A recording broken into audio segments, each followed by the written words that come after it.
passer la parole au docteur Eric Sarlou, cardiologue au CHU de Caen. Mesdames, Messieurs les élus, Mesdames, Messieurs les présidents, Madame Cribier, sa famille, chers confrères, chère Hélène, un grand merci de me permettre de présenter un projet que nous avons déjà initié à Caen, mais qui pourrait trouver son écrin dans l'Institut Cribier. C'est un projet qui est en partenariat avec une start-up AustralDX et puis notre institut de recherche sur l'intelligence artificielle de Grec. Alors, comme on l'a déjà vu lors de ces présentations, c'est que les valvulopathies sont une pathologie en augmentation. La prévalence augmente considérablement.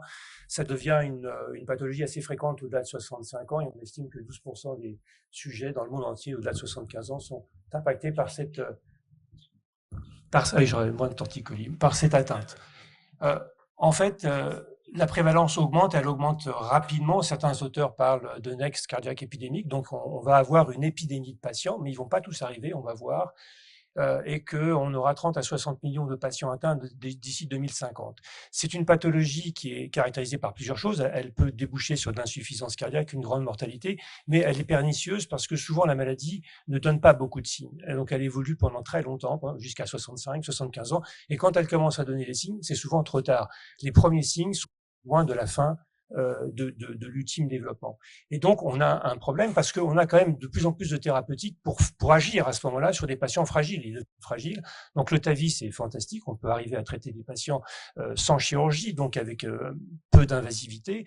On a des clips, on peut poser des clips maintenant sur la mitrale, sur la valve tricuspide. Et puis, on a aussi des techniques complètement différentes, comme CardiaWeb avec des ultrasons. On peut ramollir les valves. Donc, on a plein de possibilités techniques adaptées à des patients qu'on va peut-être pas trouver. Et il y a un sous-dépistage pour plusieurs raisons. D'abord, il y a une pénurie de médecins, ça, on n'ose pas trop en parler, mais c'est un vrai problème. Et puis, on ne sait plus ausculter. Moi, je fais de l'échographie, mes oreilles sont, d'abord, je suis vieux, donc j'ai une hypoacousie, j'entends moins bien les souffles. Et puis, c'est vrai que nos jeunes ne sculptent peut-être pas comme avant, ils ont beaucoup de patients à voir. En Angleterre, ils ont fait des études et 2 patients sur 5 sont auscultés. Ils sont obligés maintenant de passer par la détection dans les pharmacies par des stéthoscopes numériques avec de l'intelligence artificielle. Donc, on voit que si on veut pouvoir implanter, si on veut pouvoir sauver des patients, il faut les dépister. Le problème est là, c'est le dépistage. Et l'auscultation, bien sûr, Hélène essaie de sensibiliser à l'auscultation par le stéthoscope, mais il faut avoir un médecin, un stéthoscope et savoir ausculter, avoir une bonne oreille et pas d'hypoacousie. Et donc, on voit que pour améliorer le dépistage, il faudra peut-être avoir d'autres technologies pour le faire. Et effectivement, des technologies peuvent arriver. Donc là, je vais vous présenter une innovation qui est due à l'Institut Langevin, qui est basée encore sur les ultrasons. Les ultrasons peuvent être utilisés sous différents aspects. Et en fait, c'est un peu comme un pare-choc de voiture qui va émettre des ultrasons devant lui. L'antenne émet des ultrasons. Ces ultrasons vont arriver sur le thorax des patients. Le fonctionnement interne des organes, le cœur et le poumon entraînent des vibrations que nous n'entendons pas, mais qui se transmettent sur le thorax.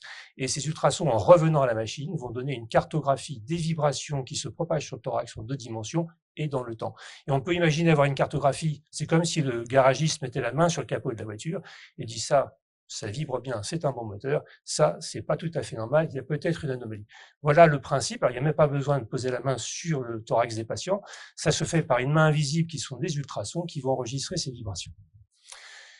Voilà, donc une antenne. Et en fait, on a eu la chance de pouvoir travailler sur cette machine à Caen dans une première étude sur 270 patients. Et vous voyez les images que ça donne. Cette machine est intéressante parce qu'elle peut enregistrer le poumon de dos et le cœur de face. Pour le cœur, il n'y a pas besoin de créer quoi que ce soit. Quand on dit mon cœur fait boum, il fait effectivement boum, il crée des vibrations, il n'y a pas besoin de rajouter quoi que ce soit. Pour le thorax, on dit 33. Alors là, on ne dit pas 33 au patient, mais pour l'instant, on le fait respirer dans une machine qui crée des vibrations qui sont transmises dans tout l'arbre pulmonaire et qui ressortent par les poumons et qui sont enregistrés par la machine. Donc l'idée, en fait, c'est de faire une cartographie normale versus une cartographie pathologique. Donc là, on a prévu 270 patients, on en a déjà inclus à peu près 190. Il y a des pathologies respiratoires, il y a des témoins, et puis on a 150 patients qui ont des pathologies cardiaques, donc 90 patients qui ont des pathologies valvulaires. Au départ, on avait pensé analyser le signal de façon un peu avec une connaissance a priori, en se basant sur ce qu'on connaissait de l'échographie, de la torsion du cœur, les déformations, etc. Mais en fait, c'est assez compliqué parce que chaque patient est un petit peu différent du suivant. Et puis, quand il y a des pathologies, le signal qui est vraiment absolument incompréhensible se transforme. Donc, on ne comprenait pas grand-chose. Et donc, progressivement, on est passé sur des analyses par de l'intelligence artificielle qui retrouve ces petits, qui fait du tri bêtement.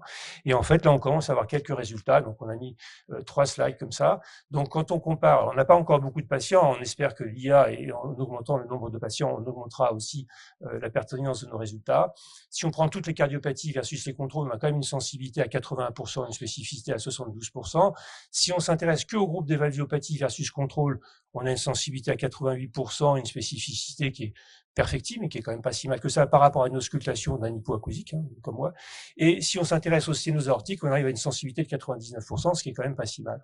Voilà. Donc, en fait, l'idée maintenant, c'est de pouvoir aller plus loin. La machine, elle a une durée de vie c'est une machine de recherche, elle tient avec des tendeurs, enfin, elle n'est pas encore totalement utilisable en clinique. Donc, l'idée, c'est d'aller plus loin, donc de refabriquer des machines qui puissent avoir une durée de vie dans un service de cardiologie ou des urgences qui dépassent une semaine. Donc, de chercher des financements pour faire un nouvel essai qui serait multicentrique, dans lequel on pourrait passer un grand nombre de patients, des valvulaires et autres, et puis basé sur de l'intelligence artificielle. Voilà, donc l'idée, c'est d'avoir une machine peu coûteuse, facile à utiliser, autonome, hein, lumière verte, c'est bon, lumière rouge, c'est pas bon, qu'on puisse mettre dans une pharmacie, qu'on puisse mettre dans une cabine de consultation. Enfin, l'idée, dans le futur, ça serait peut-être ça. Mais pour l'instant, on n'en est pas là, on en est à voir si ça marche. On a quelques résultats qui commencent intéressants. Je vous remercie.